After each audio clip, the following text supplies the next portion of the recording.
मैं सुनीता साहू आज आपको एक बार फिर अपने यूट्यूब स्टूडियो में स्वागत करती हूँ। तो देखिए आज हम देखेंगे हिमांक में अवनमन।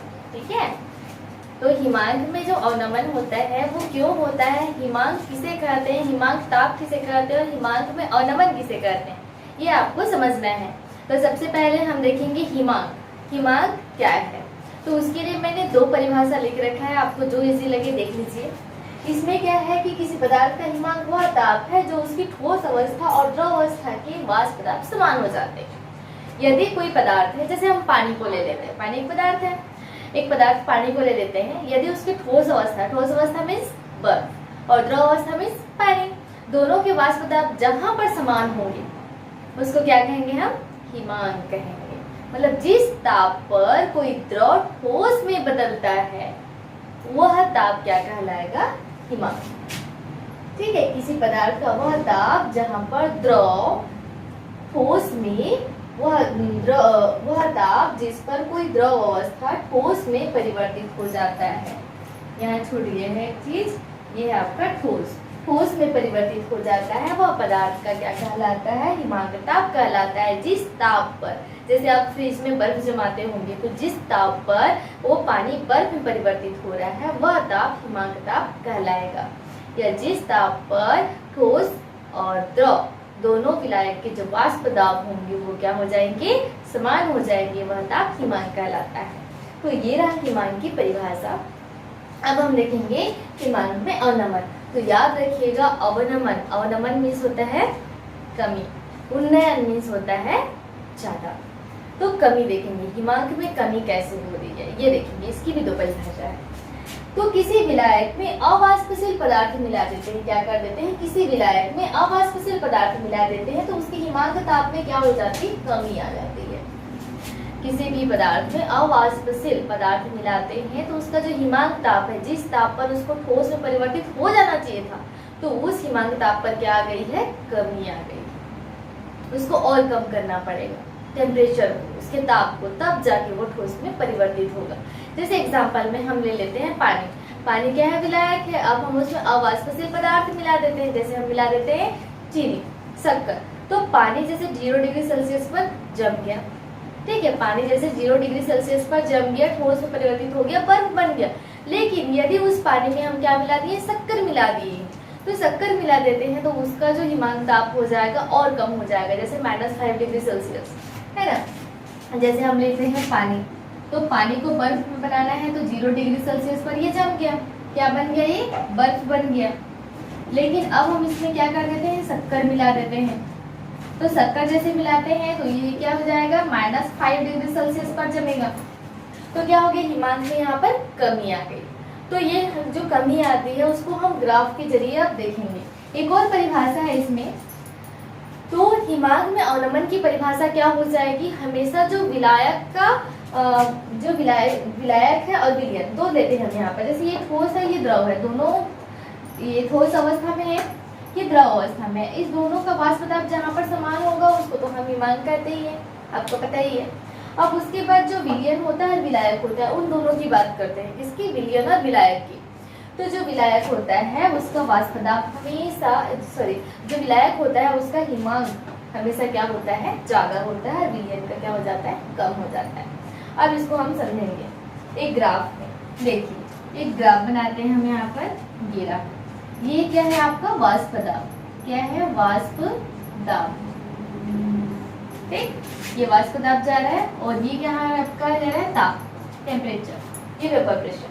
अब इसमें हम दो चीज लेंगे, विलायक और विलयन, दो चीज देखिए, एक ये और एक ये। तो ये क्या है आपका, ठोस है, ठोस हुआ विलायक है, और ये क्या है आपका, द्रव हुआ विलायक है, ठीक है।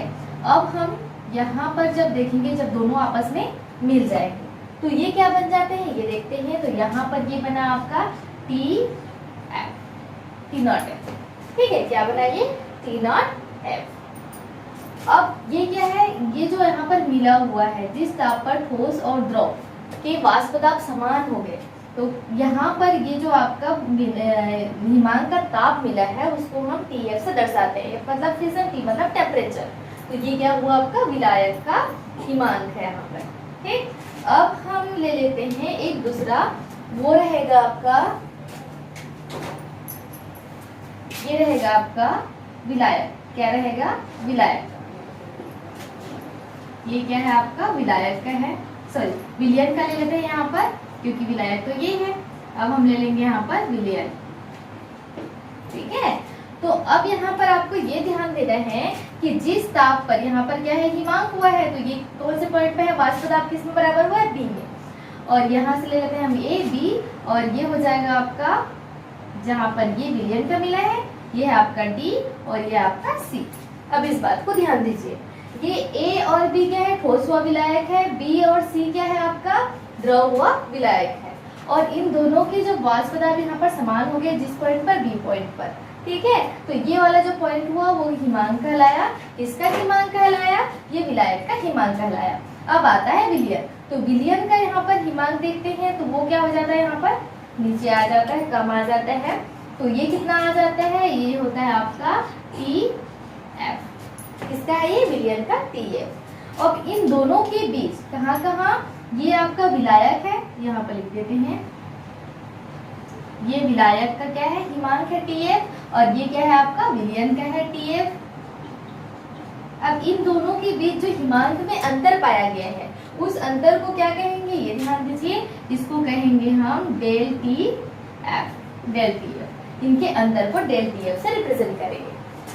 यहाँ पर देखिए डेल टी एफ क्या है? यहाँ पर विलायक और विलयन के हिमांक में अंतर। क्या है? विलायक और विलयन के हिमांक में अंतर को डेल टी एफ से रिप्रेजेंट किए। ये किसके इक्वल होता है? ये होता है विलायक का हिमांक टी नॉट एफ माइनस क्या हो जाएगा? विलयन का हिमांक टी एफ। इसके बराबर ये हो जाता है। अब हम देखेंगे ये जो आपका टी एफ है, डेल टी एफ है, ठीक है, हिमांक में अवनमन जिसको हम प्रदर्शित करें डेल टी एफ से, तो ये किसकी इक्वल होता है? मोलरता। ठीक है, तो इस प्रकार से आपको पूरा मिल गया। अब आपको जैसे ग्राफीय निरूपण की व्याख्या भी पूछ देते हैं, तो आपको क्या बताना है? यहाँ पर ये बताना है कि इस वक्र में, इस आपके ग्राफ में ए और बी ठोस हुआ विलायक है, बी और सी द्रव हुआ विलायक है। ये ठोस और द्रव जो है विलायक जिस पॉइंट पर उनके वाष्प दाब समान होते हैं वो बी पॉइंट है। उसके बाद बताएंगे इस बी पॉइंट से जो विलायक का हिमांक आया वो कौन कौन सा है? डी नॉट एफ है। उसके बाद जो विलयन है, विलयन का जिस पॉइंट पर हिमांक आया है वो आपका टी एफ है, जो डी बिंदु पर प्राप्त हुआ है। फिर आप यहाँ पर ये बताएंगे कि हमेशा हम देखेंगे कि विलायक का वाष्प दाब टी नॉट एफ, विलयन के विलायक का जो वाष्प दाब है टी नॉट एफ विलयन के हिमांक से हमेशा क्या हुआ है? ज्यादा हुआ है, और इनके अंतर को डेल टी एफ से रिप्रेजेंट करते हैं। तो इतना आपको इसमें व्याख्या करना है जो आप ग्राफ में बनाए। इस प्रकार से आपका ये वीडियो हिमांक में अवनमन डिस्पर्सन ऑफ यहाँ पर फिजन जो आप देख रहे थे वो कंप्लीट होता है। और आपको अगर समझ में आया है तो लाइक शेयर कमेंट सब्सक्राइब जरूर कीजिएगा। धन्यवाद।